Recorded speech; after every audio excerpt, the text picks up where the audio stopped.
Bonjour, bienvenue à toutes et tous pour cette session, pour ce webinaire sur le thème des parentalités en situation de handicap psychique. Donc, je suis Théo Ferroni, je suis conseiller pair pour Cap Parents et Intimagir Occitanie. Aujourd'hui, nous sommes réunis avec 4 super intervenantes pour pouvoir parler de ce sujet qui est très très large et très très riche. Donc, nous sommes aujourd'hui ensemble pour 1h30 pour vous présenter très rapidement le plan. Nous allons tout d'abord parler, tout d'abord je vais présenter le sujet et faire un petit point de définition pour qu'on puisse savoir précisément de quoi on parle. Ensuite, on va rentrer dans le cadre des perspectives individuelles, c'est-à-dire chaque intervenante ici va faire un petit exposé de son expérience, son expertise et sa perception du sujet. Après ça, on aura un point de discussion format table ronde où est-ce qu'on va se poser quelques questions entre nous et y répondre à tour de rôle. Et enfin, vous aurez la possibilité de nous adresser des questions pour pouvoir tout simplement également que le format webinaire soit mis en valeur et que vous puissiez apporter vos propres questionnements sur la table. Voilà. Donc, je vais commencer par présenter les différentes intervenantes qui sont présentes aujourd'hui.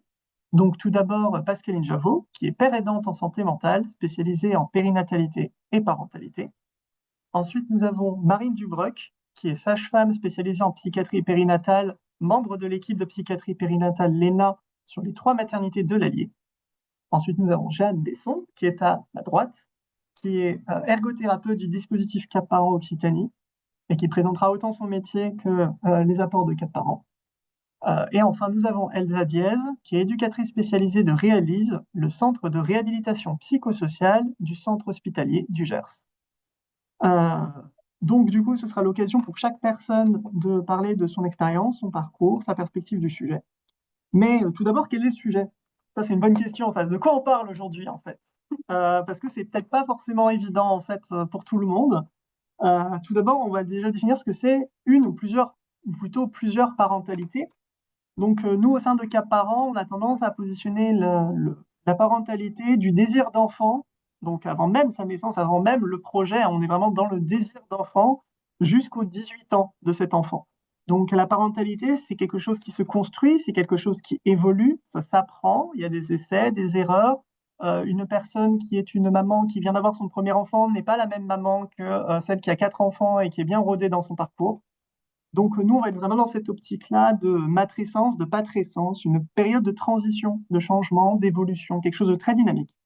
Donc, également, vu qu'on a mis parentalité avec un S, on va parler de toutes les formes de parentalité, donc avec ou sans couple, avec un ou plusieurs coparents, quels que soient les parcours, que ce soit adoption, PMA, etc. On ne se pose pas de limitation en termes de représentation de ces parentalités.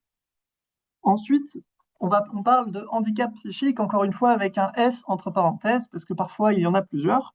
Mais du coup, qu'est-ce que c'est le handicap psychique? Alors, c'est très important de le cadrer pour éviter les malentendus et les questions qu'on pourrait se poser.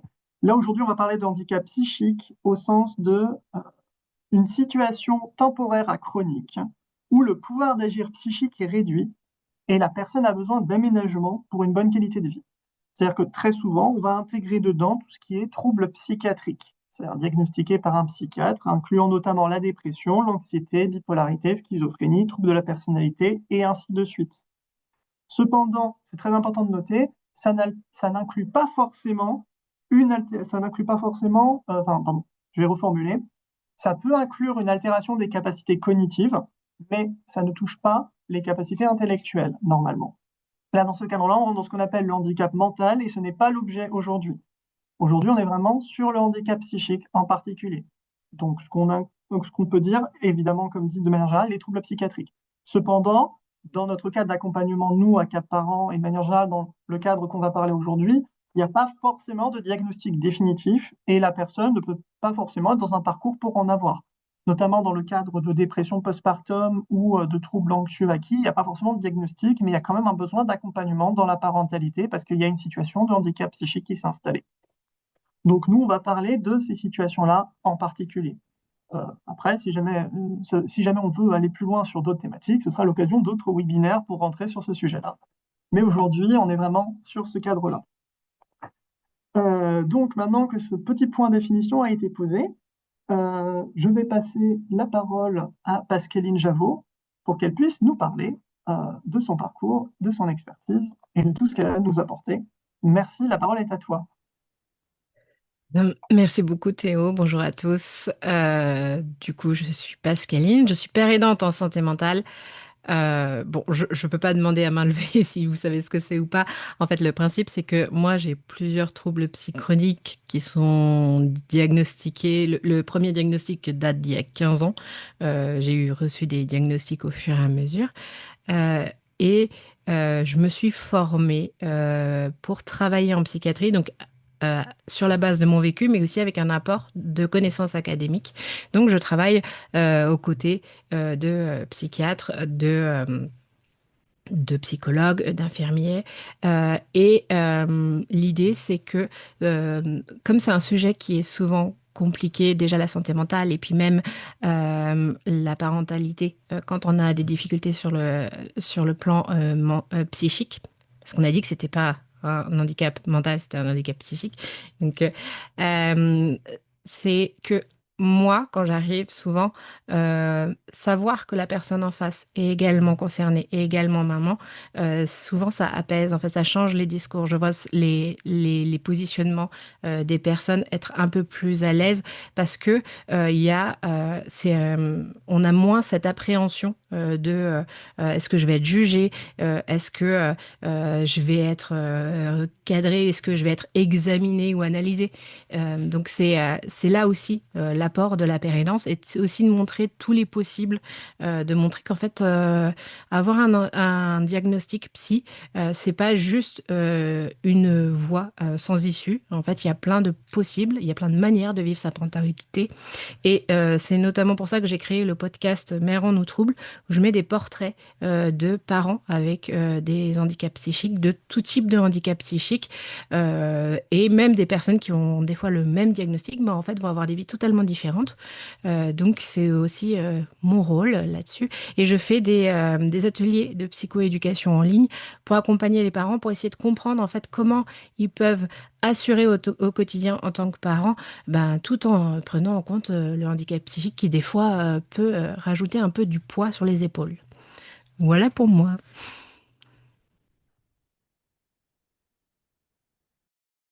Ouais. Merci beaucoup pour ton partage et pour ton expertise et pour ta présence aujourd'hui parmi nous. Du coup, après toi, je vais pouvoir passer la parole à Marine. Donc, Marine Dubreuc, je te laisse la parole. Merci beaucoup.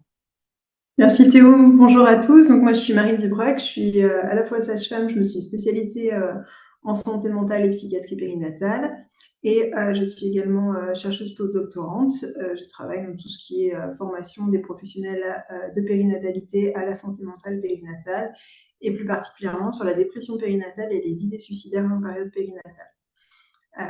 Et je travaille avec Pascaline, donc on est aussi collègues dans notre vie professionnelle donc dans l'équipe psychiatrie périnatale de l'aide.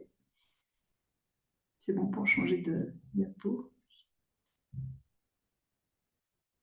Donc moi, en fait, je vais vous parler aujourd'hui un petit peu et à la fois de la pratique clinique et de ma recherche aussi, de la partie recherche, puisque donc j'ai fait une thèse d'université où mon travail a consisté à réaliser une étude qualitative, c'est-à-dire que j'ai interrogé à la fois des professionnels de santé, de la périnatalité et de la psychiatrie, et également des parents pour évaluer comment en fait ils voyaient les choses, sur comment améliorer les soins de santé mentale périnataux en France et comment améliorer la formation des professionnels de santé.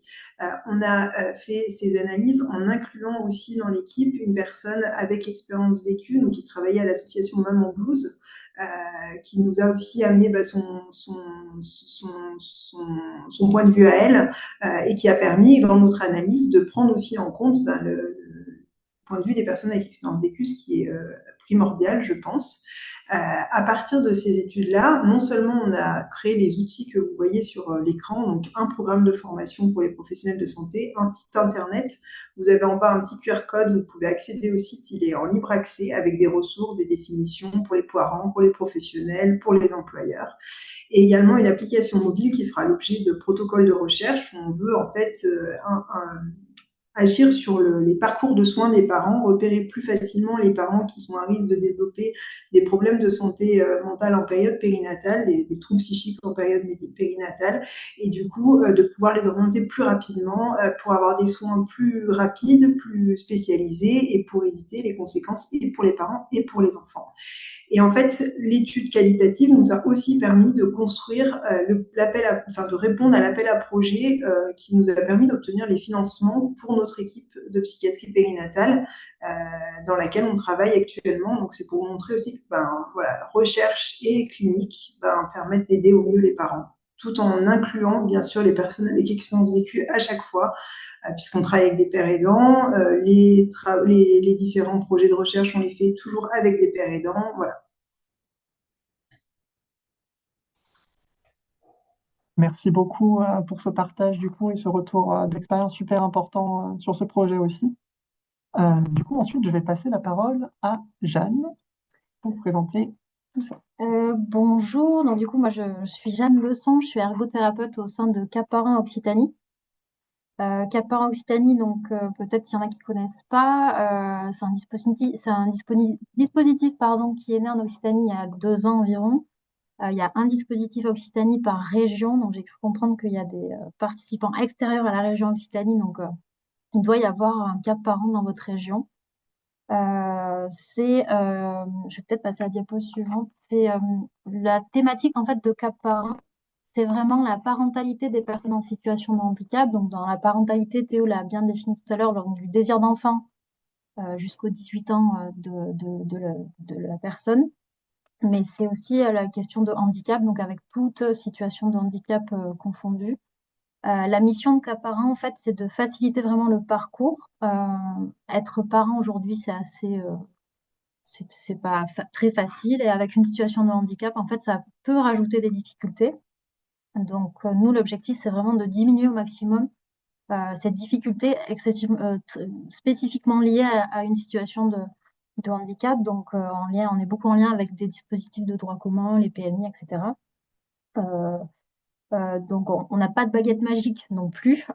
C'est des dispositifs qui sont assez récents. Mais en fait, on essaye de s'appuyer sur qu'on a pas mal de leviers qui sont existants, que des fois, les personnes ne connaissent pas forcément. La pérédance, donc ça illustre bien aujourd'hui. Il y a Théo à mes côtés. Il y a Pascaline qui participe à ce webinaire. Donc, c'est quelque chose qui nous est très précieux. Et puis après, en fait, il y a différents leviers qu'on présentera peut-être au fur et à mesure du webinaire. Mais en tout cas, voilà, en termes d'adaptation, en tant qu'ergo, moi, l'adaptation, ça me parle beaucoup. En termes d'anticipation, en termes de parler de projets de parentalité et d'apprentissage. Théo a évoqué le fait que la parentalité, c'est quelque chose de dynamique qui s'apprend. Nous, on insiste beaucoup là-dessus, que c'est des essais, des erreurs aussi. On a le droit à l'erreur, même en situation de handicap, et qu'en fait, l'idée, c'est d'apprendre, en fait. Et en fait, en pensant à des notions de projet, des notions d'accessibilité universelle et pas forcément l'accessibilité qu'on croit beaucoup, mais il y a plein d'accessibilités qui sont importantes, on va le développer. Mais en tout cas, voilà, les cas parents, c'est une ressource, c'est une volonté nationale en tout cas, qui est des bases de ressources en fait sur toutes les régions. Donc bon, là, je vous ai mis le QR code de Cap Parents Occitanie avec les coordonnées, mais je vous invite à contacter finalement le Cap Parent le plus proche de chez vous, quoi. Merci beaucoup, Jeanne, pour cette super présentation de Cap-Parents, pas que Occitanie du coup. Et voilà, c'est ça, tout le monde. Alors, on inclut tout le monde. Et ensuite, du coup, je vais passer la parole à Elsa Diez de Realise. Bonjour à tous. Donc, je suis Elsa Diez, je suis éducatrice spécialisée à Realise. Alors, c'est un centre de réhabilitation psychosociale qui se trouve dans le Gers, au sein du centre hospitalier du Gers. Alors, du coup, je vais vous parler déjà un peu de ma structure de Realise.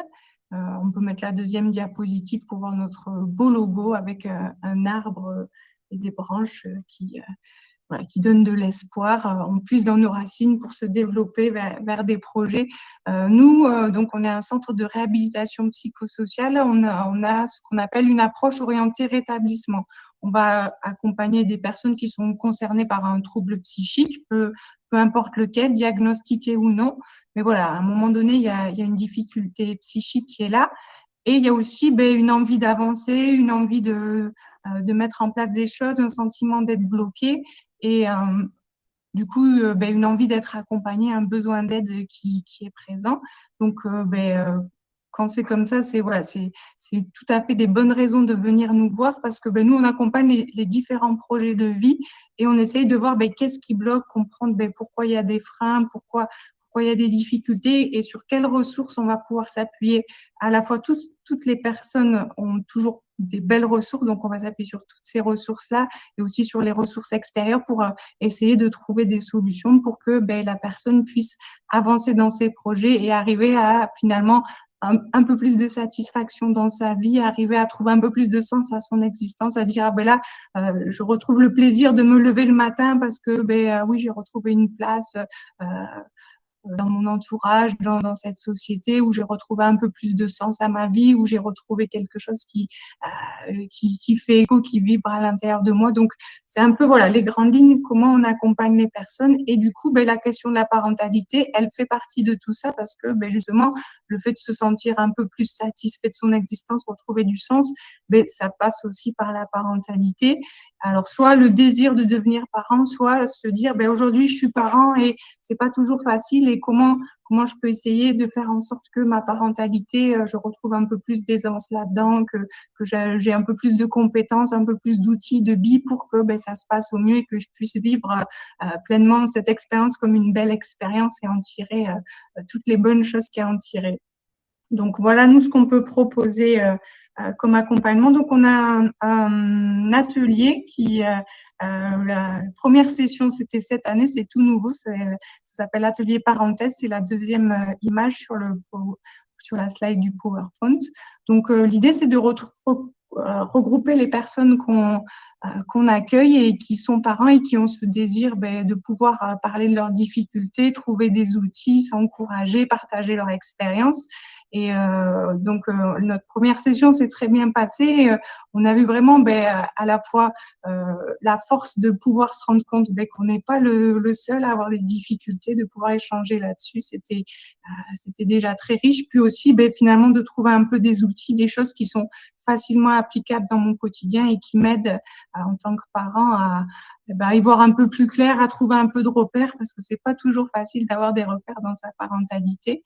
Et cet atelier, il a été construit sur une formation que j'ai suivie et tous les outils sont dans les deux livres que j'ai mis en photo. Donc, c'est la dernière photo, qui questionne éduquer au XXIe siècle, mission impossible. Et le deuxième livre dit si oui, éduquer c'est possible. Et dans ces deux livres, il y a vraiment plein de pépites, plein d'outils qui aident à y voir plus clair et à trouver des repères quand on est parent. Voilà ce que je peux vous dire pour l'instant.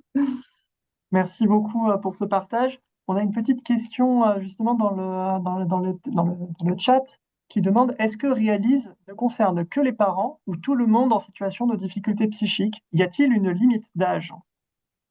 Alors, non, ça concerne vraiment tout le monde, parents ou pas, peu importe. Voilà, on va dire les deux conditions pour venir chez nous, c'est d'avoir plus de 18 ans et après, d'avoir à un moment donné être concerné par un trouble psychique. Mais voilà, c'est tout.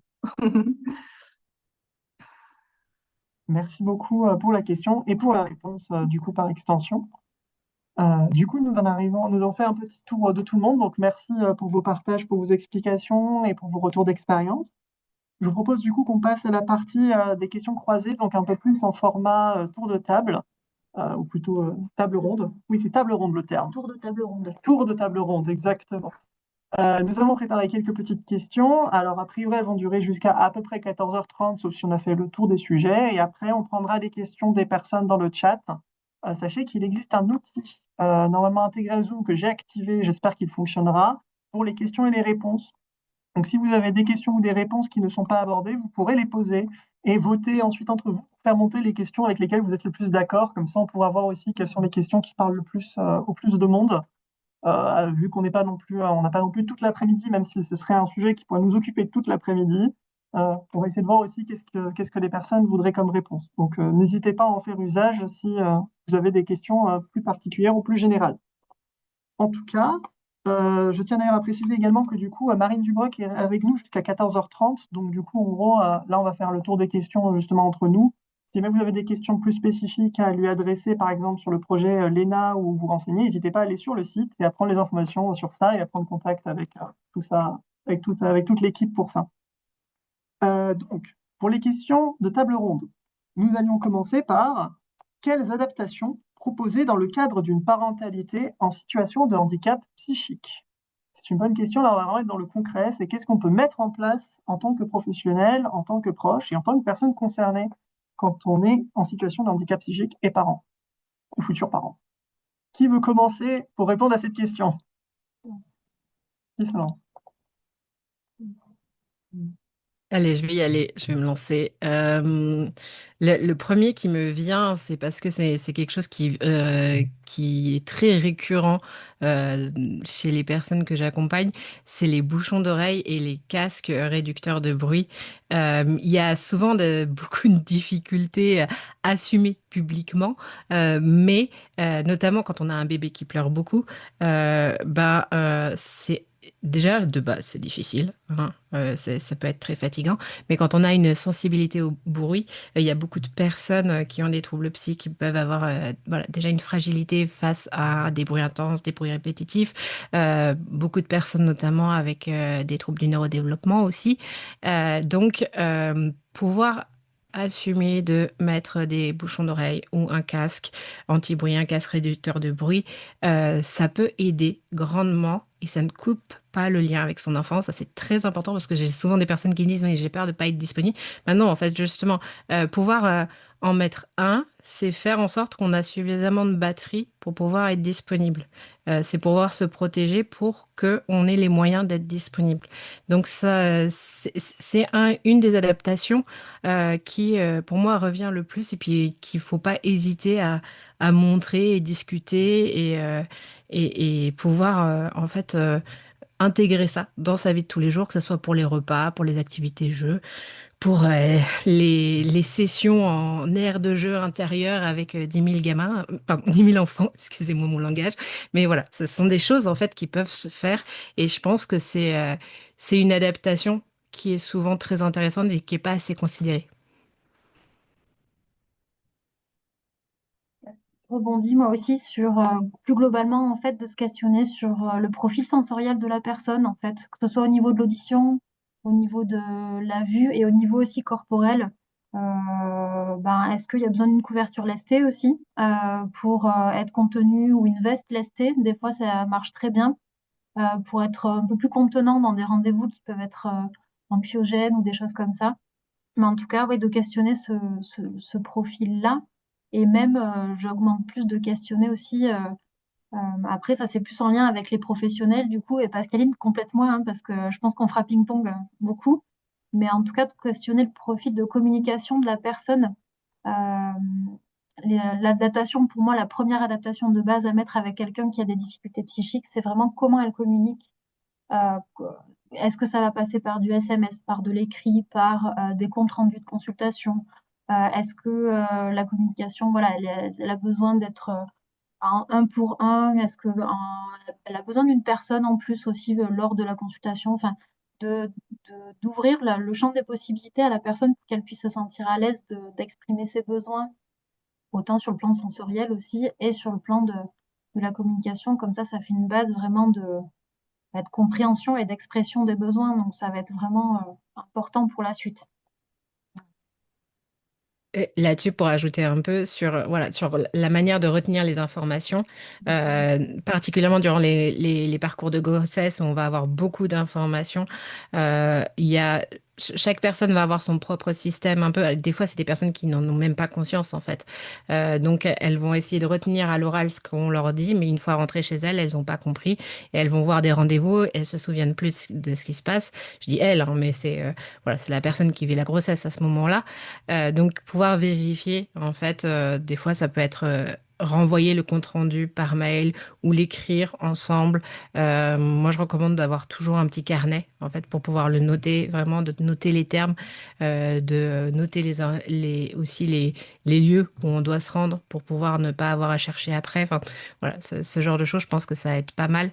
Donc, tout à fait, ça fait partie aussi de, voilà, de comprendre un peu sur comment interagir avec la personne sans que ça soit une charge supplémentaire pour elle de devoir s'adapter continuellement.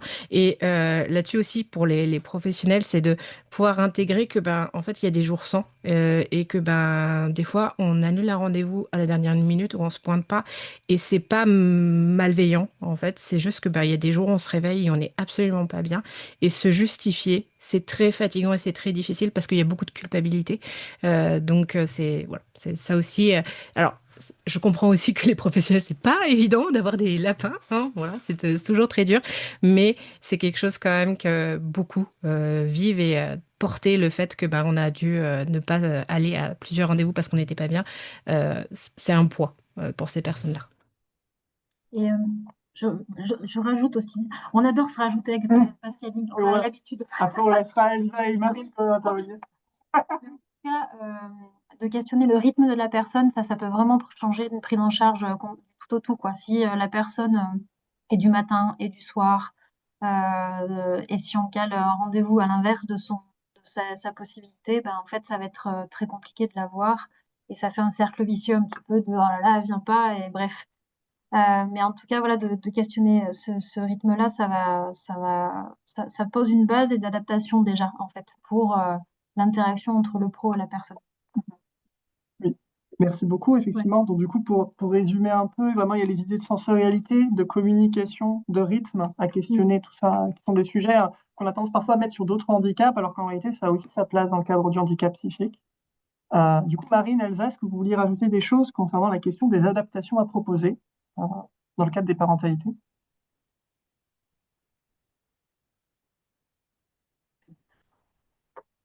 Alors moi, je voudrais parler, alors pas forcément en termes d'adaptation matérielle, mais peut-être d'adaptation dans le sens où comment on peut réagir par rapport à soi-même en tant que parent, et surtout cette notion de dire qu'il y a pas de parent parfait et que j'ai un handicap psychique ou autre chose. On a tous nos fragilités et finalement c'est aussi l'adaptation dans le sens où si je fais baisser cette culpabilité, je vais y gagner parce que finalement, alors, il y a une petite phrase qui dit parent parfait, enfant défait, et la perfection, le fait que tout soit parfait, c'est quelque chose d'inatteignable et c'est une pression énorme pour des enfants d'avoir des parents parfaits. Donc, tel que je suis avec un handicap psychique ou pas, j'ai plein de bonnes choses à apporter à mes enfants, et ça, je crois que c'est important de se le dire, et que la vie, elle est faite de ratés, de manquements, de failles, et il faut que nos enfants, ils apprennent à faire avec, et ça fait partie de la vie. Et justement, l'idée, c'est pas d'avoir des enfants trop fragiles qu'on met sous cellophane, qu'on protège de toutes les difficultés. Et peut-être qu'une fois, je vais pleurer à l'extrême, ou peut-être qu'une fois, je vais pas bien gérer mon émotion, mais c'est OK si j'en reparle avec lui. Il apprend que moi aussi, j'ai mes limites, moi aussi, je suis humain, mais j'essaye d'avancer, j'essaye de faire de mon mieux.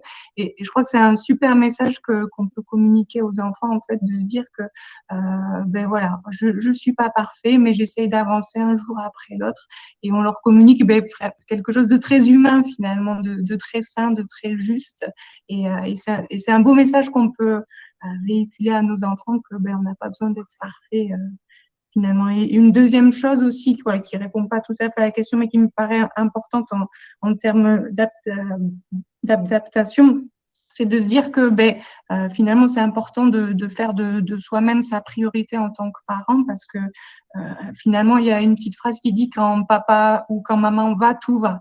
Et cette idée que si déjà moi en tant que parent je vais bien, ça va avoir des répercussions sur le reste de la famille. Alors c'est vraiment important de respecter cet ordre biologique. J'étais là avant mes enfants, j'étais là avant mon couple, donc c'est important que je reste ma priorité, que symboliquement je prenne au moins du temps pour moi tous les jours, quelques minutes, ne serait-ce que 10 minutes, pour avoir quelque chose qui me fait du bien, lire un livre, prendre un bain chaud, écouter des podcasts ou écouter des blagues qui me font rire. Et c'est vraiment important je pense, de pas s'oublier dans sa parentalité, parce que surtout quand les enfants sont en bas âge, ça prend beaucoup de temps, ça prend beaucoup d'énergie, et pour pouvoir être disponible et disposée, si je m'oublie, je vais pas pouvoir donner tout ce que j'ai envie de donner. Et juste une petite image pour illustrer ça: quand on prend l'avion, on nous donne les consignes de sécurité au départ.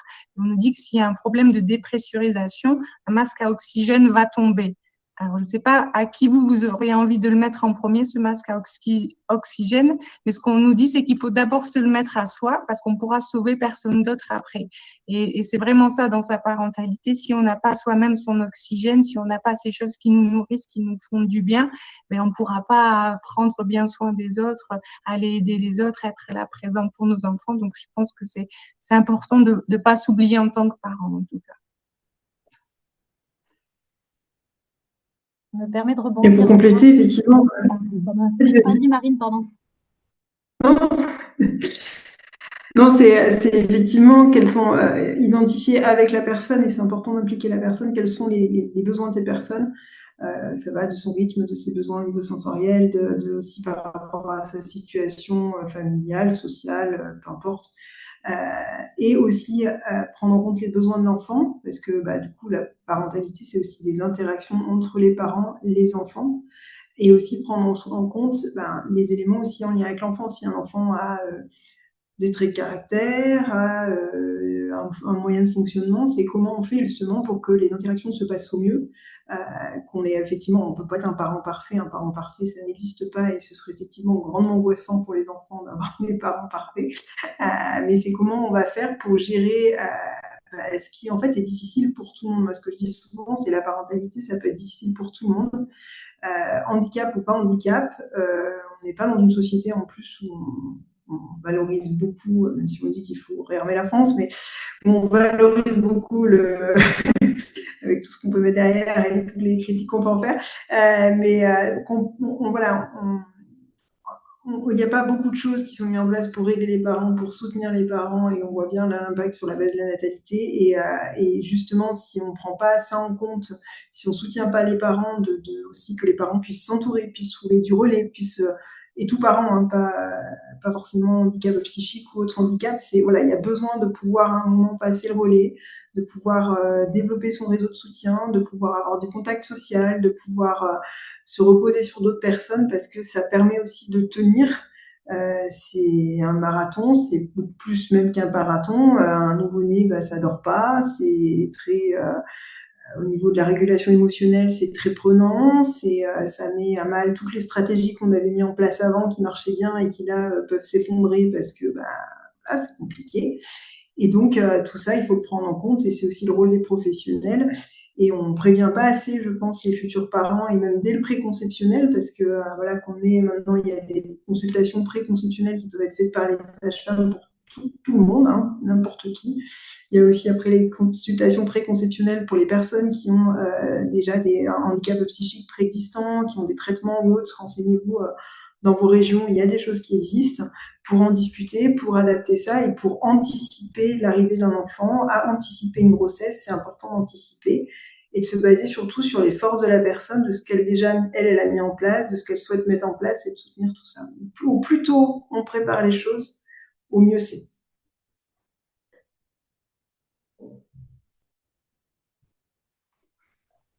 Je rebondis moi sur les notions dont parlait Elsa sur de prendre soin de soi en tant que parent et de voir quelle activité va avoir du sens aussi pour soi. Il y a un tout petit outil gratuit qui est sur le site de l'Association nationale française des ergothérapeutes ANFE qui traite de l'équilibre occupationnel. Si vous tapez équilibre occupationnel sur Google, c'est un outil qui a été fait par Mathilde Rousset. En gros, ça étale les activités du quotidien et vous pouvez classer les activités selon si ça vous coûte, si vous le faites assez longtemps ou pas assez longtemps. Ça permet de faire une sorte de cartographie de je passe beaucoup trop de temps à faire ça et ça me coûte. Et ça au contraire, c'est ressourçant pour moi et j'aimerais pouvoir y passer un peu plus de temps.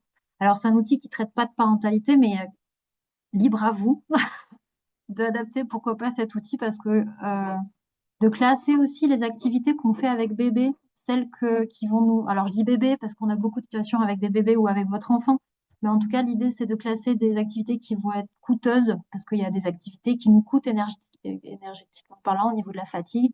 Et il y en a d'autres qui sont très valorisantes au contraire et qui fait qu'on aime avoir des enfants quand même. Donc voilà, de les mettre à plat, ça aide aussi les personnes à y voir plus clair sur la répartition de leur temps, sur la répartition aussi de leur niveau de fatigue. Et d'anticiper ça aussi, je rebondis du coup sur Marine, mais l'anticipation, c'est clairement un facteur qui est énorme. Donc si, par exemple, cet équilibre occupationnel, on peut le traiter dès l'anténatal même, en fait, ça va permettre de se dire, bah, OK, cette activité-là, je sais pas moi, lire un livre au calme, c'est une activité qui est très ressourçante pour moi. Ben, peut-être qu'en postpartum, il faut que je dégage un peu de temps pour cette activité-là qui va me ressourcer. Voilà, ça va permettre de donner des solutions à la personne pour dire, OK, là, c'est c'est ma gourde de potions magiques, il faut que je puisse dégager du temps là.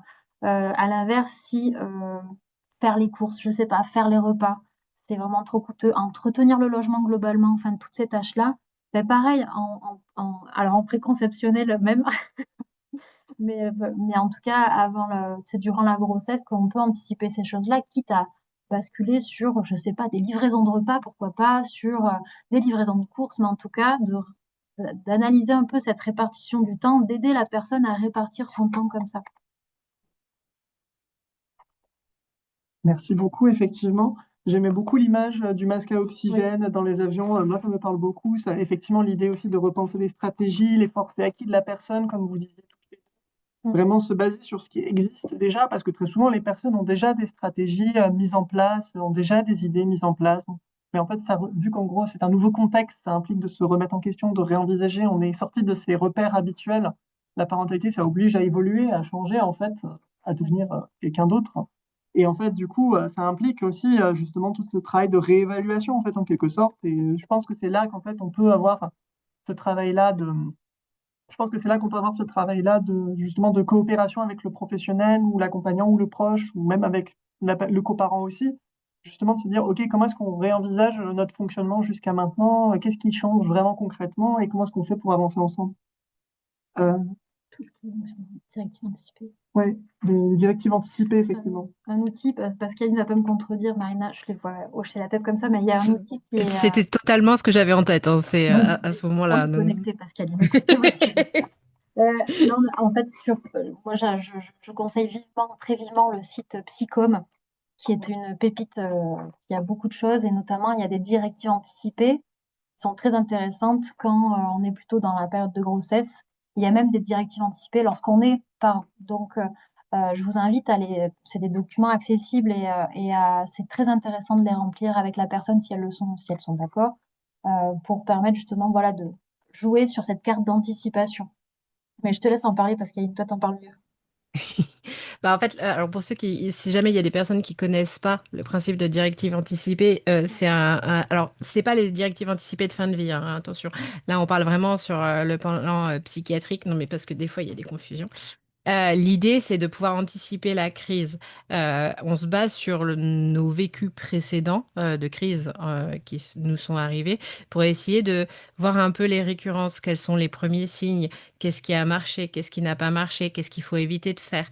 Et tout ça, on le note sur un papier pour pouvoir, en fait, quand on sent que ça commence à pas aller, eh ben on peut juste retrouver le papier, soit le lire nous, pour voir bah, qu'est-ce qu'on peut tenter au niveau stratégie pour essayer de se sentir mieux. Aussi le partager avec une personne de confiance, si on a un partenaire ou un coparent, ou bah, même des personnes ressources, des amis, des proches, notre famille, même des professionnels ressources, pour les aider aussi un peu à comprendre comment eux, ils peuvent nous aider dans cette période-là. Et puis ça peut aller jusqu'aux soignants, en fait, si on a un psychiatre qui nous suit, un médecin généraliste, eux-mêmes, qu'est-ce que eux, ils peuvent faire, notamment pour nous accompagner durant cette période. Et il y a une étude qui est sortie il y a un an, une étude de Bordeaux qui montre qu'en fait, si on a des antécédents psychiatriques, rédiger ces directives anticipées durant la grossesse ou avant l'accouchement en tout cas, ça limite les risques de décompensation en période postpartum parce que justement, on est un peu mieux armé pour réagir si jamais ça arrive. Donc il y a vraiment là-dessus, il y a un très grand espoir de pouvoir accompagner les personnes qui ont des antécédents de difficultés psychiatriques tout au long de la grossesse et puis par la suite pour limiter en fait tous les risques en période postpartum. Donc c'est vraiment un outil très précieux.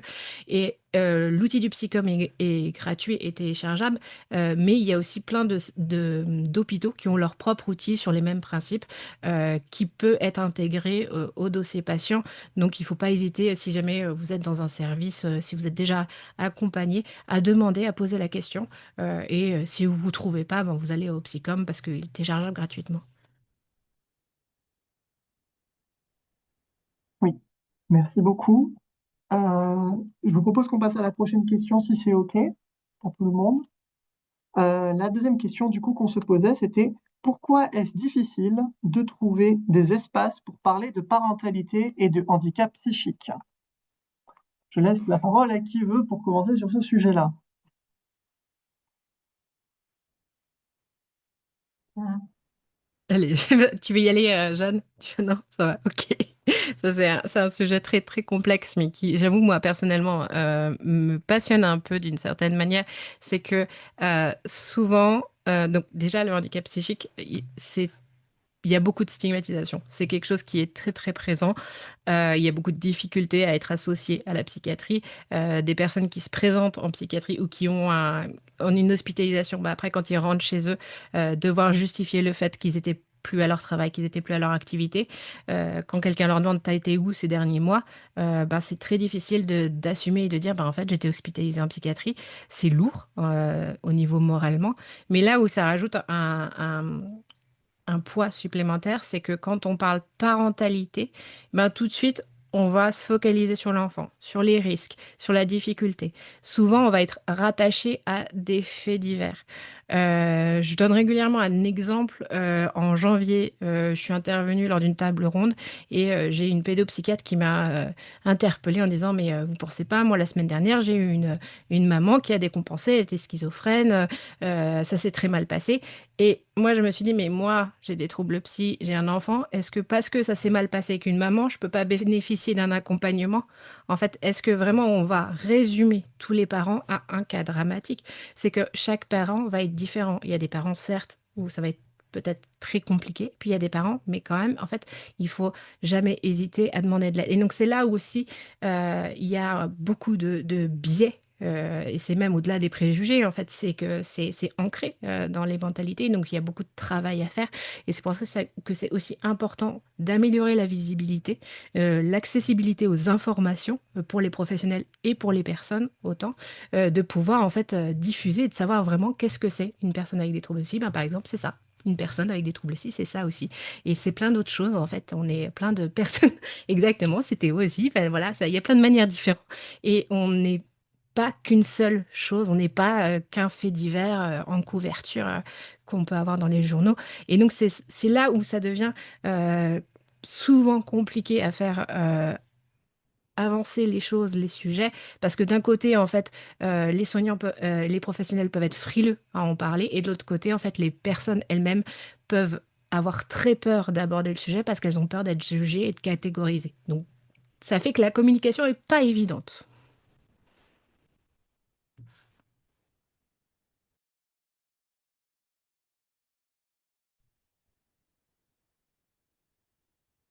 On n'a pas eu le son, Thomas. Théo, pardon.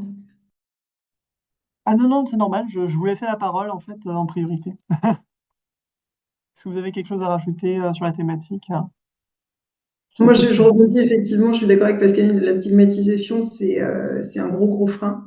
D'oser en parler, d'informer aussi la population générale, enfin, voilà, d'informer tout le monde pour vous donner un peu des chiffres, même si ça vaut ce que ça vaut. La dépression périnatale, c'est aussi un trouble psychique, hein, ça peut concerner des personnes qui ont déjà des troubles préexistants ou qui n'en ont pas. C'est 20% des mères, donc 2 mères sur 10 ont développé une dépression périnatale et c'est un père sur 10.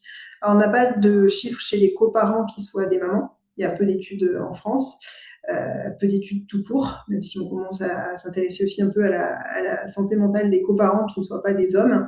Mais voilà, c'est 10% des pères, 20% des mères, donc c'est un chiffre énorme. La santé mentale, ça concerne tout le monde. Tout le monde a une santé mentale, tout le monde à un moment peut être concerné par des problèmes de santé mentale.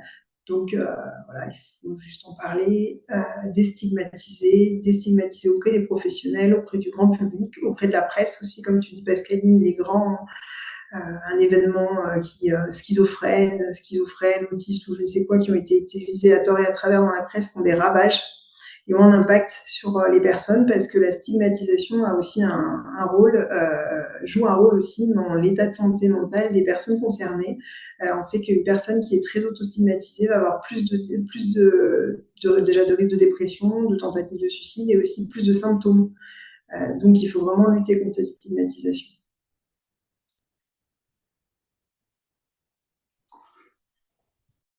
Je sais pas si Elsa, tu pourras me compléter, mais on a beaucoup de retours de personnes qui peinent à trouver des lieux où elles se sentent vraiment en confiance. Et c'est l'élément de base pour ensuite que la personne puisse se sentir compétente, en tout cas pour diminuer le stress. Elles décrivent souvent des situations où elles se sentent pas en confiance, elles se sentent jugées, et en fait ça fait un cercle vicieux parce que ça leur fait augmenter le stress.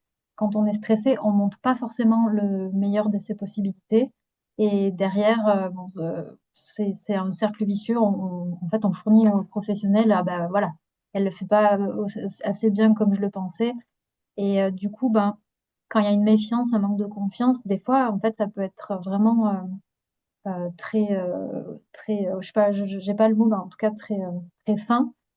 Mais voilà, la personne, elle a vraiment besoin peut-être de temps aussi pour que la confiance puisse s'installer et pour diminuer ce stress face aux professionnels. Et c'est pour ça peut-être qu'il n'y a pas assez d'espace pour parler de parentalité, et puis, ou alors pour en parler de manière positive aussi. Parce que on parle souvent de ce qui va pas bien, mais bah, moi, je suis contente de commencer ce webinaire par, bah, OK, qu'est-ce qu'on peut mettre en place? Quelles adaptations sont possibles? Voilà, qu'est-ce qu'on fait de tout ça, en fait, finalement, parce qu'il y a des choses qui sont possibles. On peut pas dire que ça marche pas si on n'a pas essayé des choses avant, en fait. Donc, c'est pour ça que voilà. Le fait de cette invisibilité, le fait que ce soit un handicap invisible, bah, il faut peut-être laisser du temps à la personne pour lui laisser, voilà, la possibilité de s'exprimer. Et nous, du coup, on a eu un peu cette expérience d'un espace de parole à travers de cet atelier parenthèse qu'on a mis en place. Et il y a des mamans qui disaient, mais moi, je viens, ma première raison pour venir, c'est parce que il y aura d'autres mamans. Alors, c'était que des mamans qui sont venues. Ah, si, on a eu un papa sur 2, 3 séances quand même, et qui a essayé de se libérer, mais c'était surtout des mamans. Et donc, la première motivation, c'était de dire, il y aura d'autres mamans et qui, comme moi, voilà, sont peut-être pas toujours au top, rencontrent des difficultés. Et rien que d'être dans cet espace-là où c'est OK, où c'est normal finalement, parce que c'est la réalité de tous les parents. Et en fait, on a vu que même juste de proposer ça, ça donnait déjà, ça répondait déjà à un besoin, au-delà de donner ensuite après des outils, mais juste créer cet espace-là de se dire, on est parents et c'est pas tous les jours facile et on a le droit de le dire et c'est pas tabou et je suis pas obligée d'être au top tout le temps dans tous les domaines de ma vie comme pourrait peut-être me l'imposer la société ou les réseaux sociaux où on renvoie des images toujours un peu parfaites, où il faut être toujours au top, toujours rassuré, avoir des petits plats cuisinés qui sentent bon en même temps que mon enfant qui est toujours couché à la bonne heure. Ça peut mettre une pression, tout ça, et avoir des espaces où on peut dire, non, c'est pas ça la vraie vie. La vraie vie, c'est pas comme sur Instagram. La vraie vie, c'est imparfait. La vraie vie, un jour, mon enfant, je l'aurais couché 2 heures plus tard parce que j'ai galéré et qu'il s'est passé des imprévus. Et c'est OK. En fait, ça arrive à tout le monde. Et juste dire ça, en fait, c'est cette puissance d'entendre l'autre qui dit, moi aussi, je vis ça. En fait, ça enlève une pression énorme et ça rassure que on est tous pareils. En fait, on est un peu tous dans le même bateau, dans cette aventure qui est merveilleuse, mais qui est aussi hyper challengeante au quotidien. C'est là tout l'intérêt aussi de la pérédance, en fait. C'est exactement ce que tu montres, hein, Elsa. C'est souvent, à cause de la stigmatisation, quand il y a un professionnel en face, il y a beaucoup de parents qui ont essayé de se prouver davantage, de modifier leur manière de faire, leurs paroles, leur attitude, pour essayer de vraiment coller à l'image de ce qu'ils pensent le bon parent. Parce qu'il y a cette frayeur énorme de passer du mauvais parent, de l'information préoccupante, et ce qui brise un peu la confiance et la communication. Et la pérédance, en fait, il y a vraiment ce côté de mais on est ensemble, on galère ensemble, et donc je peux pas te juger parce que moi-même, en fait, je galère. dans les groupes de parole que j'anime, moi, je suis très stricte sur la présence de professionnels parce que je vois tout à fait la différence. En fait, c'est pas du tout les mêmes partages. Si jamais il y a un professionnel qui est présent, en fait, tout le monde va être vraiment dans ah, je me sens observé de vraiment ce truc, donc du coup, je me sens pas libre de m'exprimer. Et bah, si on n'est pas libre de s'exprimer, bah, du coup, on va pas parler des vrais besoins concrets et donc on va pas pouvoir travailler là-dessus. Donc pouvoir en fait entendre d'autres personnes s'exprimer, pouvoir savoir qu'en fait sortir de sa bulle, de son quotidien, de son trouble, ses enfants, son travail, sa famille et tout ça, pouvoir juste voir qu'en fait il y a d'autres choses, pouvoir entendre d'autres histoires, d'autres parcours, c'est ouvrir des possibilités. C'est aussi notamment pour ça que j'avais créé ce podcast. C'est parce qu'il y a une difficulté à en parler, eh ben, je me suis dit que via le média du podcast, en fait, n'importe qui peut l'entendre et peut entendre qu'en fait, il y a plein d'autres personnes à travers la France qui vivent ces difficultés et que même si on ne les voit pas, parce que je ne mets pas les visages pour une question bah, de protection des personnes, malheureusement, mais c'est quand même une réalité, bah, en fait, ça peut être nos voisins, ça peut être nos collègues, ça peut être des membres de notre famille, mais qui ont aussi ces difficultés au quotidien, mais ça fait qu'on n'est pas seul. Et pouvoir augmenter ces témoignages, pouvoir avoir plus, en fait, une personne entendra d'autres histoires différentes, plus elle s'autorisera elle-même à exprimer ses difficultés et à demander de l'aide.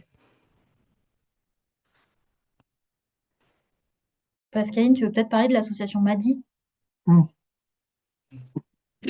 On a mis le Tu me lien en lances plus bien. là dans le discussion en plus. Si tu veux en profiter, c'est l'occasion. Ben, je vais même parler de plusieurs associations. En fait, il y a des associations comme ça de parents avec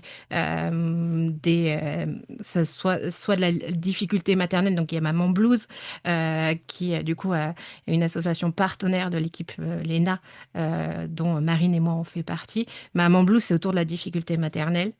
On peut avoir des handicaps psychiques, on peut avoir des maladies aussi, mais c'est vraiment tout type de personnes autour de la difficulté maternelle. L'association Madi, pour laquelle je suis bénévole, c'est une association de mamans avec un handicap invisible. On est voilà, un groupe d'échange où on se soutient, on s'envoie des messages, on se donne des informations, on se donne des astuces aussi à travers la France. C'est tout type de handicap. Hein, l'idée, c'est vraiment de pouvoir parler de ce poids supplémentaire au quotidien quand on doit avoir une pathologie chronique, même plusieurs en fait, parce qu'on a des personnes qui ont plusieurs pathologies très différentes, mais en même temps. Donc comment ça se fait?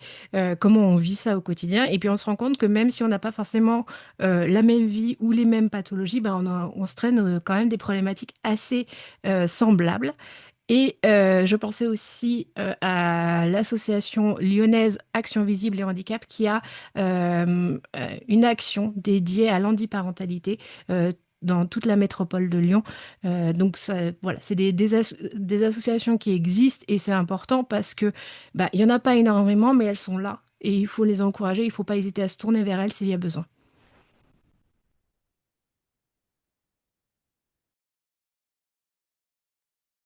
On vous met les liens des associations dans le chat. On essaye de suivre au fur et à mesure de mettre les liens. Mais en tout cas, voilà. Ok.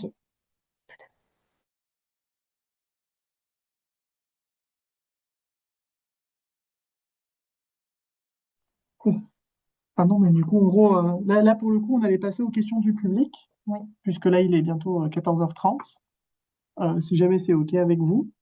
Déjà, il y avait une première question qui avait été posée durant les discussions là qu'on vient d'avoir, sur lesquelles j'aimerais bien revenir dans un premier temps, si c'est OK. Et ensuite, j'invite les personnes qui sont spectatrices du webinaire, spectateurs et spectatrices, à nous écrire vos questions, que ce soit par l'outil de questions et réponses ou directement dans la discussion de webinaire. Comme ça laisse le temps. Et du coup, Marine, merci pour ta présence et ta participation à ce webinaire jusqu'ici. Merci, Marie. Merci à vous, bonne continuation et merci encore pour l'invitation pour participer à ce webinaire. Au revoir. C'est très cool. Merci, au revoir. Au revoir. Et du coup, il y a le lien de Action Visible Handicap qui a été posté dans le chat également. Ce qui nous permet du coup de passer à la question qui se posait, c'était sur celle du temps de consultation. En général, quand on pense à l'accompagnement du handicap, on pense souvent au temps de consultation, on pense aux consultations dédiées. Mais du coup, la question, enfin, je vais la reformuler un peu, c'était pas exactement comme ça que ça a été formulé, mais pour moi, en gros, il y a la question de est-ce que le temps est vraiment nécessaire pour le handicap psychique? Si oui, de quelle manière il s'amène? Comment est-ce qu'on convainc aussi d'avoir ce temps dédié dans les consultations, quelles qu'elles soient d'ailleurs, de parentalité? Comment est-ce qu'on prend ce temps-là? Parce que ça peut être compliqué dans un monde où est-ce qu'on a moins en moins de soignants, soignantes et beaucoup plus d'impératifs de réussir à faire ce temps-là. Quelle est votre perspective sur ce sujet-là des temps de consultation? Euh, Alors, juste pour clarifier la chose dans ma tête, c'est qu'on parle pas du fait de faire 1 heure ou 2 heures ou ce genre de choses. On parle du fait de vraiment, on décide de se caler un temps ensemble pour en parler. C'est ça la question? L'idée, non, c'était vraiment celle des questions de rallonger le temps de consultation. Après, les personnes dans Ah, le chat peuvent préciser si elles ok. veulent me préciser que j'ai bien compris. Mais en gros, l'idée, c'était comment est-ce qu'on convainc, en fait, quels sont les arguments allant dans le sens de rallonger le temps de consultation exprès pour le handicap psychique, en fait. Comment est-ce qu'en gros, on peut en parler? Il y avait une sage-femme qui disait que c'était important de parler du fait que, justement, qu'en fait, c'était nécessaire et qu'il fallait l'indiquer le plus tôt possible dans le dossier de maternité, dans le dossier de suivi. Mais de manière générale, vous, quels sont vos arguments en faveur? Est-ce que vous pensez que c'est toujours utile? Est-ce que vous pensez que c'est une nécessité ou quoi sur la question du temps? ça, ça Mm. dépend. Moi, je dirais que oui, quand même, parce que ça va dépendre de la personne, mais selon son besoin. Mais le temps investi pour une consultation plus longue va être gagné par la suite, en fait. Donc, faut le voir un peu comme un investissement. Après, il faut voir la possibilité pour le soignant, parce qu'on entend qu'il y a des critères aujourd'hui où les pros ont beaucoup moins de temps et c'est difficile d'accorder un peu plus de temps, mais ne serait-ce qu'un quart d'heure en plus à une consultation pour juste écrire à la patiente, OK, aujourd'hui on a parlé de ça, ça et ça, pour la prochaine fois, on va se questionner sur ça, ça et ça, écrit sur le petit cahier ou un bout de papier, enfin bref, ça va faire gagner du temps pour tout le monde derrière en fait. Donc c'est du temps qui est réparti différemment pour moi. Après, il y a, ça je parle pour la partie libérale, pour la partie institutionnelle, hôpitaux, il peut y avoir aussi cette question de référent handicap. Il y a des référents handicap qui ont été nommés normalement sur chaque structure hospitalière. Alors, c'est en Occitanie, mais en tout cas, enfin, peut-être partout ailleurs en France, je pense. Donc, ben, questionner quel est le référent handicap au sein de la structure dans laquelle je suis suivie. Et peut-être que ce référent handicap, il va pouvoir absorber justement ce temps nécessaire pour ben, un peu libérer le professionnel aussi derrière. Enfin, voilà, de questionner des choses comme ça, déjà, ça peut être deux, deux pistes. Voilà. Mhm. Je ne sais pas si on a répondu à la question. Là-dessus même, je rajouterais, pour remettre un peu dans le contexte pour les participants, enfin les spectateurs, moi j'ai fait un travail de recherche sur la prise en charge des femmes enceintes avec des troubles psy dans les maternités. Et ce qui est pas mal ressorti dans les témoignages que j'ai reçus, qui sont du coup les résultats de mon mémoire, c'est que, bah, en fait, prendre ce temps supplémentaire, c'est déjà noter les informations, pour voir s'assurer que la personne a compris, ça, je suis tout à fait d'accord avec Jeanne, mais également pouvoir poser ses questions, faire éviter qu'il y ait des ruminations, parce qu'en fait, la personne qui repart chez elle en disant ah, mais ça, j'ai pas bien compris, ou ça, j'ai peur qu'elle m'ait jugé, et qui, ça va travailler et ça va appuyer sur l'anxiété, ça va appuyer sur les idées noires, la dépression, la tristesse, ça va appuyer sur plein de choses, ça peut activer la personne au niveau des traumas, si jamais il y en a, et on le sait, hein, la grossesse et l'accouchement, ça peut réactiver des traumas. Donc, voilà, prendre ce temps supplémentaire justement pour clarifier, pour dire est-ce que vous avez besoin qu'on parle de quelque chose? Est-ce que vous avez vécu mal quelque chose? Est-ce qu'il y a des choses durant cet entretien qui vous ont mis en difficulté? Ben, tout ça, ça va être un temps supplémentaire qui va permettre que la personne vive bien le temps d'attente d'ici le prochain rendez-vous. Et ça va faire aussi que ben, c'est des personnes qui ressentiront bah, peut-être un peu moins le besoin d'envoyer des messages parce qu'elles sont paniquées, parce qu'en en fait, elles savent pas comment réagir si jamais un soir, elles sentent là, je parle de femmes enceintes, hein, mais un soir, elles sentent une douleur au ventre, elles savent pas quoi faire, elles savent pas si c'est lié au truc qu'elles avaient entendu la dernière fois, elles se souviennent plus trop, comment elles doivent réagir et tout ça. Et elles vont chercher, elles vont essayer d'envoyer un message à 22h. Moi, j'estime que les sages-femmes, c'est OK de pas répondre à 22h, même de pas regarder son téléphone à ce moment-là. Mais du coup, la maman, elle va être paniquée, elle ne saura pas faire. Donc, des fois, prendre juste 10 minutes en plus pour dire est-ce que vous avez des questions, est-ce qu'il y a des choses qui vous mettent en difficulté en ce moment concernant la grossesse, ben, ça peut rassurer vachement la personne, ça peut la rendre un peu plus confiante en ses capacités et ça peut nettement améliorer au niveau moral parce que de plus en plus, on dit que les dépressions postpartum, c'est des dépressions anténatales non diagnostiquées. Donc, si on travaille beaucoup au niveau de la santé mentale durant la grossesse, en fait, ça devrait limiter les risques de décompensation en période postpartum. Donc, prendre ce temps supplémentaire, pour moi, c'est vraiment un outil très précieux quand on sait qu'on a des personnes avec des terrains sensibles.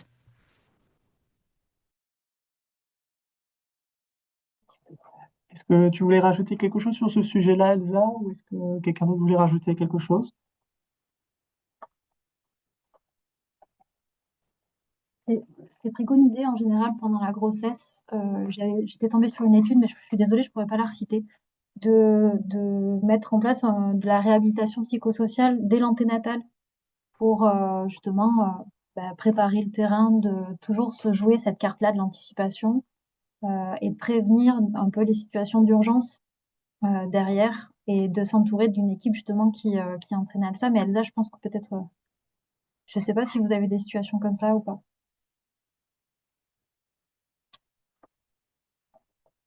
Alors moi, j'ai pas trop d'expérience, comme on n'a pas encore accompagné ce genre de situation, mais en tout cas, oui, tout ce que vous dites, ça fait écho, oui, en tout cas. Mais après, j'ai pas pas grand-chose de plus à rajouter.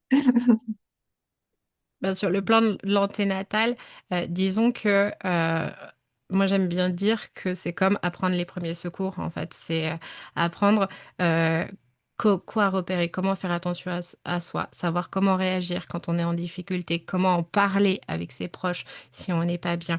Et sur toute la question de l'anticipation et la réhabilitation psychosociale, c'est aussi s'assurer que la personne a tous les soutiens nécessaires, tous les outils, les informations nécessaires à prendre en compte pour se lancer plus sereinement possible, hein, pas parce qu'on ne sait jamais ce qui arrive. Mais moi, j'aime bien cette image de kit de premier secours qu'on met dans un coin. C'est pas parce qu'on l'a qu'on va en avoir besoin, mais il faut pas attendre d'être blessé pour lire la notice et savoir comment ça fonctionne, tel produit et tout ça. En fait, il faut prendre le temps de le lire, savoir quels outils il y a, comment on réagit. Et puis, après, c'est bon, on le met dans un coin et on l'oublie. En fait, c'est pas grave. Mais il faut pas le faire dans l'urgence. Si on le fait à un moment où on est calme, on est disponible psychologiquement et sur le plan cognitif aussi, ça sera plus facile pour savoir comment réagir quand on est en face à une difficulté.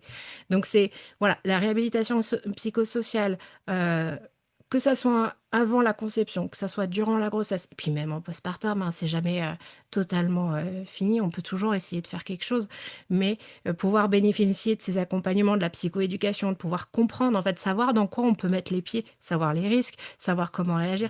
Parce que beaucoup, en fait, très souvent, on entend que ça va être difficile, ça va être compliqué. C'est un peu aussi ce que la nouvelle génération de parents reproche, c'est qu'on n'arrête pas de nous parler de la dépression postpartum, mais est-ce que des fois ça se passe bien? Oui, en fait, c'est que il y a des risques. Mais justement, en fait, la question, c'est pas de se dire ça va forcément mal se passer, c'est qu'est-ce qu'on fait pour réagir quand ça devient difficile? Qu'est-ce qu'on fait pour limiter les difficultés? Voilà, c'est un peu tout ça, l'intérêt de pouvoir en parler sans dramatiser, mais sans idéaliser non plus. Exactement. Pour citer ce qui a été écrit dans le chat également, du coup, en gros, il y avait quelqu'un qui nous partageait le fait que les référents handicap sont présents dans chaque établissement de santé. Ça fait suite à un décret de 2022. Donc, du coup, c'est quand même quelque chose d'assez, à la fois assez récent et à la fois assez d'actualité. Ensuite, il y avait également le fait que les sages-femmes référentes vulnérabilité des maternités ont toujours des plages horaires plus longues exprès pour accueillir. Et la PMI aussi, avec possibilité de visite à domicile pour faciliter. Donc, il y a des choses qui sont mises en place. Après, il faut les connaître et pouvoir les solliciter, évidemment, dans les contraintes habituelles, tout ce qui peut se passer.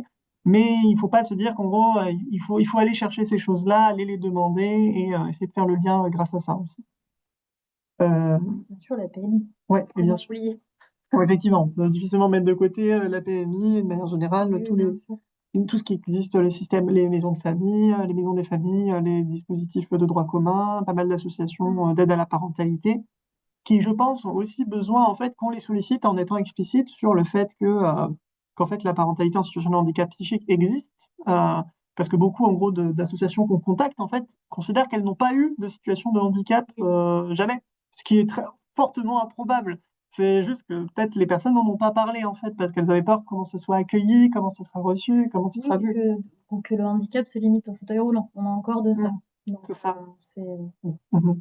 Oui, donc du coup, il y a cette question-là du travail. de mettre les mots dessus. Alors, on parle également des formations premiers secours en santé mentale qui offrent une Ok. grande gamme d'outils, formations qui aident à dédramatiser ou banaliser notre approche du handicap psy, je recommande. Voilà. Ah ah. Donc, effectivement, on a de plus en plus d'outils aussi pour en parler plus facilement, aborder le sujet plus facilement. Et de manière générale, je pense que c'est un sujet, effectivement, vu qu'il est invisibilisé, que ce soit par les personnes qui ne le voient pas ou par les personnes qui ne veulent pas en parler, la meilleure astuce, ça reste toujours de poser la question directement et de ne pas assumer que la personne, parce qu'elle semble valide, l'est totalement et n'a jamais eu de difficulté dans sa vie, à la fois dans une démarche de diagnostic, mais juste de soins, d'intérêt l'un envers l'autre, en fait. Pour moi, c'est vraiment dans cette démarche-là. J'avais une dernière question, j'avais une question à vous poser, vu qu'on n'en a pas eu a priori de nouvelles. La question que je vais vous poser, c'est on a parlé beaucoup, notamment autour de la grossesse, de la périnatalité, etc. Je voulais vous demander, on a parlé également lors des adaptations, on avait un peu effleuré le sujet, mais quelles adaptations vous verriez notamment lorsque l'enfant est un peu plus grand, en fait? C'est en gros notamment quand on rentre dans les âges 5, 6, 7 ans, voire même l'adolescence. Est-ce qu'il y a encore un enjeu autour du handicap du parent? Et si oui, de quelle manière est-ce qu'il se passe? Non, mais c'est une vraie question parce qu'en fait, vu qu'on parle souvent du handicap dans le cadre de la périnate, on peut se dire, ah bah c'est bon, l'enfant il a 5 ans, il est à l'école, c'est plus un problème. Mais est-ce que c'est vraiment une réalité? Est-ce qu'il y a d'autres choses qui se jouent à ce moment-là? Est-ce que vous avez quelque chose à dire? Je suis un peu provoque dans ma question, mais Il faut encore 1 heure et demie là-dessus. on a C'est encore 20 totalement minutes. ça. Je veux rentrer sur ce terrain-là et je voulais avoir votre retour sur ce sujet-là en particulier. Voilà. Qui Je commence? vais, je vais me lancer parce que euh, moi, l'exemple le plus concret sur les parents qui ont des enfants, c'est que il faut imaginer une journée de vacances scolaires, on a un super programme, on a tout planifié à l'avance, voilà, tout est réservé. On a l'enfant est ultra motivé, mais on se réveille le matin et là on sent qu'on est en phase down, on est épuisé, on a des idées noires et là il y a l'enfant qui débarque dans la chambre en mode ouais on a une super journée en vue, on va s'éclater et tout ça et là on sent qu'on n'est pas bien. Comment on fait? Et c'est notamment ce genre de choses où je pense qu'il faut travailler au niveau de la psychoéducation pour trouver des outils, trouver des astuces au quotidien.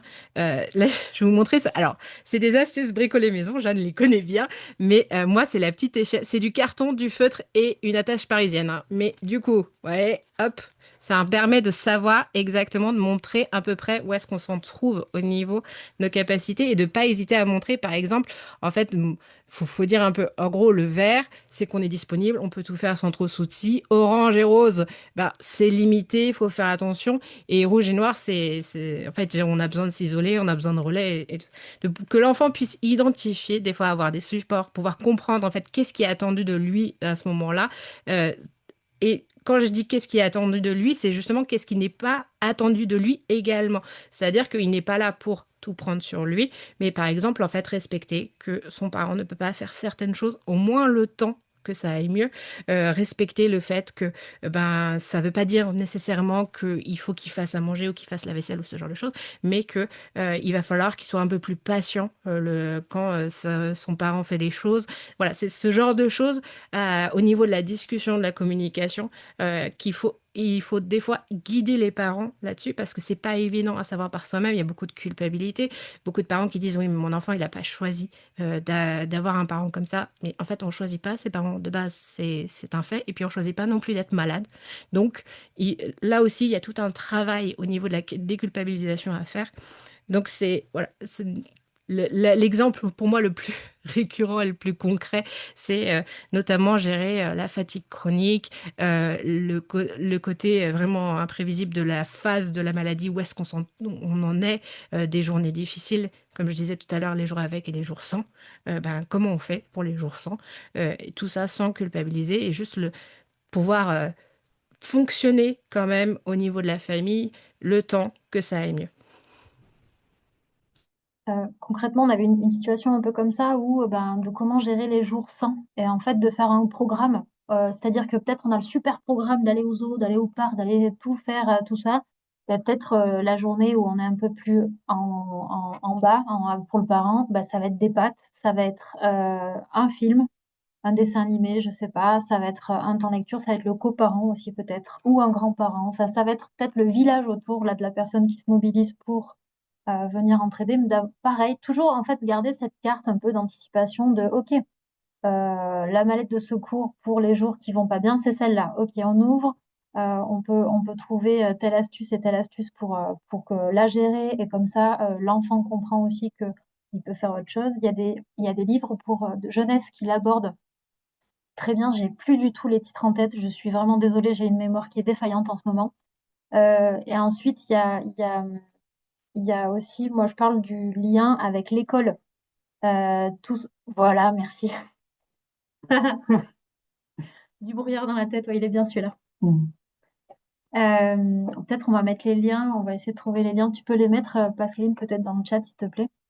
Peut-être, Elsa, tu en as aussi des liens avec ton atelier.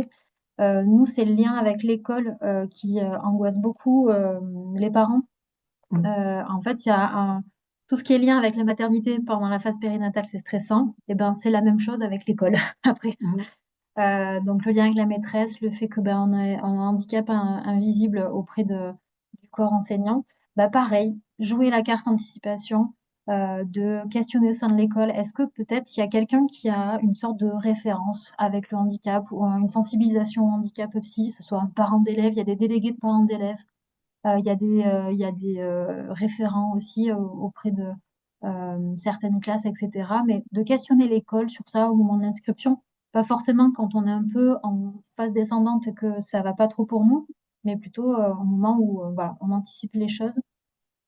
Et pareil, de questionner la communication avec l'instituteur ou l'institutrice dès le début en disant j'ai besoin qu'on passe par l'écrit parce que ça me soulage plus. Les réunions parents-élèves, peut-être les faire un pour un ou m'écrire les informations, je sais pas, mais en tout cas, d'apporter ses besoins aux parents et permettre la communication. C'est souvent la communication qui est biaisée. Et il y a les liens des livres justement qu'il aborde dans le chat. Merci Pascaline. Et si vous cherchez davantage de livres, il y a le site internet Jeff Psy. Je vais aller chercher l'adresse pour vous le mettre carrément dans le chat. Il recense dessus une médiathèque. Donc, tous les livres qui parlent santé mentale, troubles psy, à destination des enfants, ils sont recensés sur ce site internet. Donc, si vous cherchez des supports, des ressources, n'hésitez pas à aller voir parce que ça vous permet un petit peu aussi de comparer qu'est-ce qui vous intéresse. Mm. Est-ce que Elsa voulait rajouter quelque chose sur cette thématique-là? Alors, nous, un outil qu'on propose aussi, c'est finalement pour les parents, c'est aussi de repérer un peu comment ils vont interpréter la réalité quand notre enfant grandit, quand il se met à faire des bêtises, des caprices ou quoi.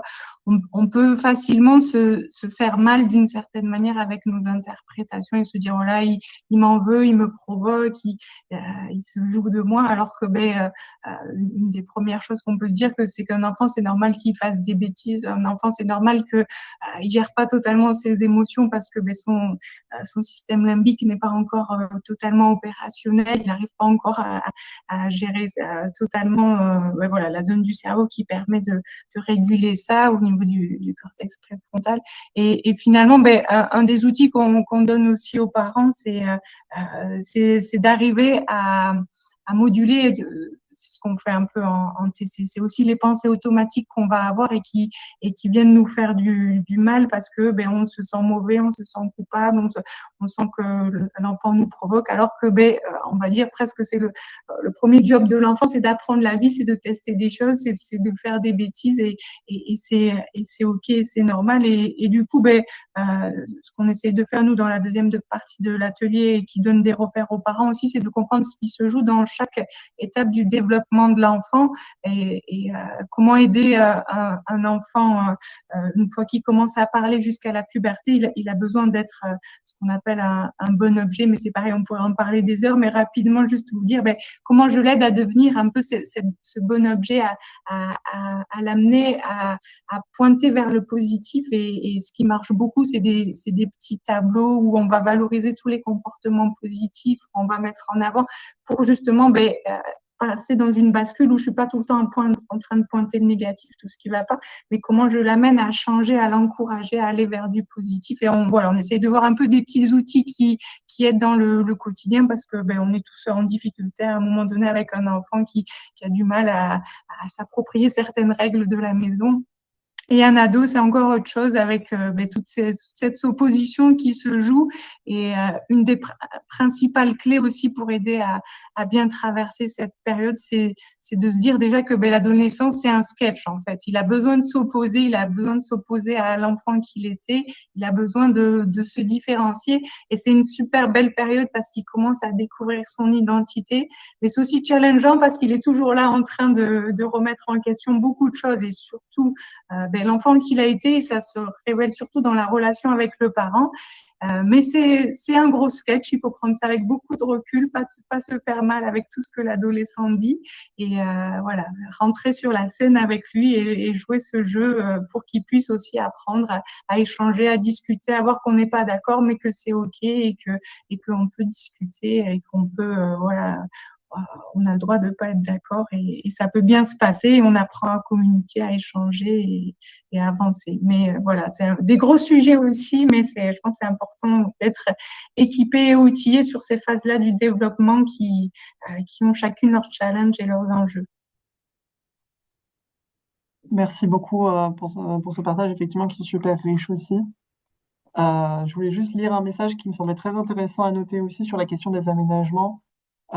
Informer les patientes en prénatal de l'existence du forfait de soutien à la parentalité de la CAF. Il y a 100 heures d'aide à domicile pris en charge partiellement par la CAF. Les AVS viennent aider dans l'intendance du quotidien, mais aussi dans la discussion et à la présence, apportant du soutien, encourageant à sortir ou à se reposer.